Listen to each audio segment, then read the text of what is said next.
साखरचौथ गणेशोत्सवानिमित्त ध्वनिमापक तपासणी। विसर्जनावेळी डीजे व लेझरवर बंदी, उल्लंघन करणाऱ्यांवर कारवाईचा इशारा।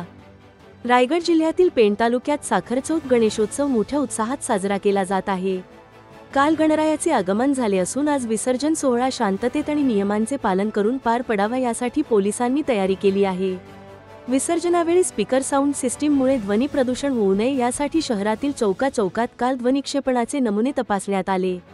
पेण पोलीस निरीक्षक संदीप बागुल यांच्या आदेशानुसार आणि सहाय्यक पोलीस निरीक्षक निलेश राजपूत यांच्या मार्गदर्शनाखाली पोलीस उपनिरीक्षक विक्रम नवरखेडे यांनी डॉक्टर बाबासाहेब आंबेडकर चौक येथे ध्वनी तपासणी केली। कोणतेही गणेशोत्सव मंडळ शासनाने घातलेल्या मर्यादेपेक्षा अधिक ध्वनी निर्माण करू नये यासाठी पोलिसांनी सतर्कतेचा इशारा दिला आहे। उत्सवादरम्यान कायदा व सुव्यवस्था राखण्यासाठी शहरात मोठ्या प्रमाणावर पोलीस बंदोबस्त ठेवण्यात आला असून ध्वनी प्रदूषणाच्या उल्लंघनावर पर्यावरण संरक्षण कायदा आणि ध्वनी प्रदूषण अधिनियमानुसार कडक कारवाई करण्यात येणार आहे। तसेच आज होणाऱ्या विसर्जनावेळी जिल्हाधिकाऱ्यांच्या आदेशानुसार कोणत्याही गणेश मंडळांना डीजे किंवा लेझरचा वापर करण्यास सक्त मनाई करण्यात आली आहे। आदेशांचे उल्लंघन करणाऱ्यांवर कायदेशीर कारवाई केली जाईल असे पेण पोलीस निरीक्षक संदीप बागुल यांनी स्पष्ट केले। पेण पोलीस प्रशासनाने नागरिकांना नियमांचे पालन करून गणेशोत्सव शांततेत पार पाडण्याचे आवाहन केले आहे।